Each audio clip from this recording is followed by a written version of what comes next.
Greetings, seeker of ancient wisdom. Ever felt like there's more to you than meets the eye? Well, buckle up because we're about to dive into the ancient realm of spirituality and explore the concept of the true self.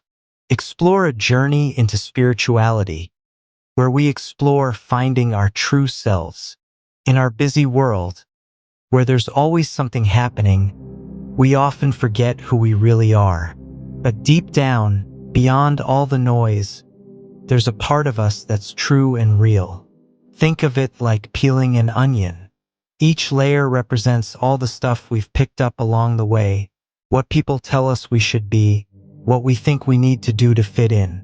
But if we peel away all those layers, we find the real us underneath.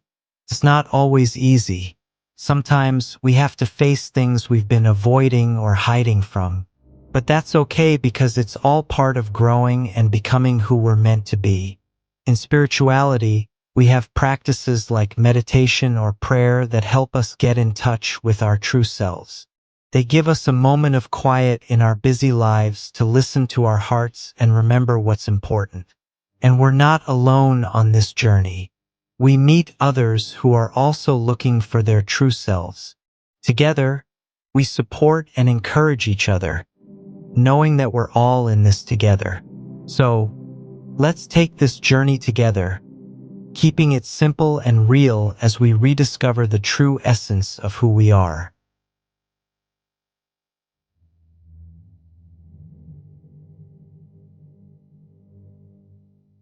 You might be asking yourself a question. Who am I? That question does not require an answer from the level of concept. What I mean by that? This is a deeper realization beyond concepts and understanding and can only be experienced when the one who is trying to understand is still or has calmed down. In this case, we are talking about the thinking mind. As I have mentioned in the previous lessons, the mind cannot understand this, no matter how hard it tries. You cannot think your way there. This is an energetic shift in consciousness. You can only know yourself when you have dissolved all understanding, concepts, mental constructs, and forms. Who and what you are in your true essence is that which cannot be understood conceptually but realized or sensed as this deep presence or pure aliveness, although right now I'm using language to point it out. In other words, who and what you are in your true nature is this infinite light of consciousness that doesn't die or change but has always existed and will always exist no matter what. Hence, the term infinite implies that you are forever in your essence and you are not limited to the finite mind or this physical body. You can call it the essence identity. So overall, you are made up of two identities, which I call the essence identity and form identity. Your true identity, which I call the essence identity, is this everlasting non-dual consciousness beyond your body and your mind. On the other hand, the form identity is what you have or embody as part of this 3D play, and it is made up of your body and your mind. You are consciousness in your essence identity, and you have a body and a mind, form identity. That's who you truly are, the true self. Some spiritual traditions use the phrase, the great I am. The great I am points out to this eternal life force that you are, beyond what you can perceive, experience, or sense here in this world. If you can look at this phrase closely, that phrase does not have any further additions or attachments to it. It ends there as I am, or I am that I am. That's it. The moment you say I am this or that, already you have attached it with some mental construct or a form. And what I'm trying to point out here is simply formless and does not have any attachments but simply just is. Even saying to yourself, I am consciousness, it's already not accurate because that's the mind talking. Nothing wrong with that, this is because of language barrier. It's more accurate not to talk about it, although we might use language right now to point it out. We have no any other way to point it out other than using language, but know the fact that we are already doing it wrong. To accurately put it, The pure consciousness, which is you at the core, is the great I am, and the mind is the one that wants to add the narratives to the I am, the true you.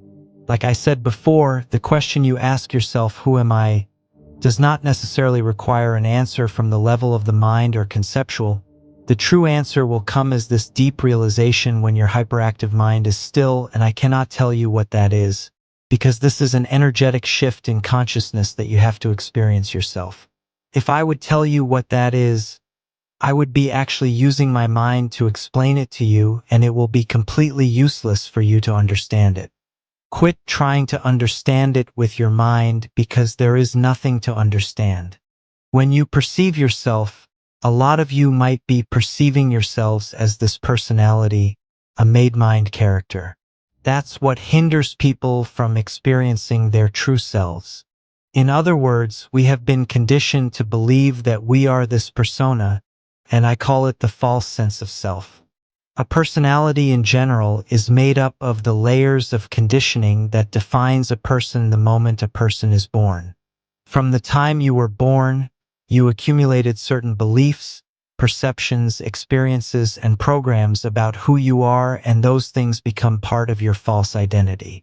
This could be the name that you identify with, your memories, your possessions, your failures and success, what people have done to you, what you have done to people, certain thoughts and emotional patterns, and so on. People identify with this persona or a story of their life and end up believing that's who they are. Normally, for some people, it's called me and my life. The so-called me and my life is just an egoic construct. People know themselves as this physical body and the made-mind character. Of course, you will continue to have a personality, and I'm not saying the personality is bad, because it's not something that you need to get rid of. You need a personality to function in this world, but know the fact that it is not you. Think about the personality as the mask you are wearing. What's behind the mask is the real you. As I have said before, who you truly are is beyond the person, and it transcends all the limitations of the mind. In the hustle and bustle of modern life, people often find themselves caught in the illusion of selfhood limited to the personality rather than recognizing the expansive nature of eternal consciousness.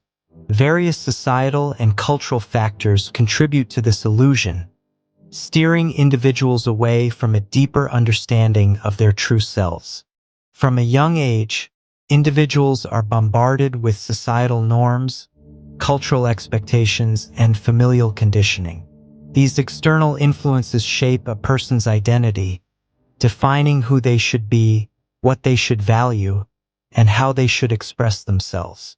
The focus often shifts to the external persona, the personality, rather than encouraging an exploration of the timeless consciousness within. In a world driven by consumerism and material success, the emphasis is frequently placed on external achievements and possessions. The pursuit of career goals, financial success, and social status becomes paramount. Consequently, people may identify themselves more with their accomplishments and possessions than with the enduring consciousness that transcends these temporary aspects of life. The ego, often considered the personality's driving force, can create a powerful illusion of separateness. When individuals overly identify with their egoic mind, the thoughts, desires, and fears that make up the personality, they may lose touch with the deeper, eternal aspect of themselves. The ego tends to reinforce the idea of an isolated, individual identity, overshadowing the awareness of a shared, interconnected consciousness. Thank you, wonderful viewers, for joining us on this journey of exploration and discovery. Your engagement and curiosity have made this experience truly enriching. If you enjoyed the content, don't forget to like, share, and subscribe for more insightful discussions. Your support means the world to us, and we look forward to continuing this exciting journey together. Until next time, thank you, and stay tuned for more fascinating content.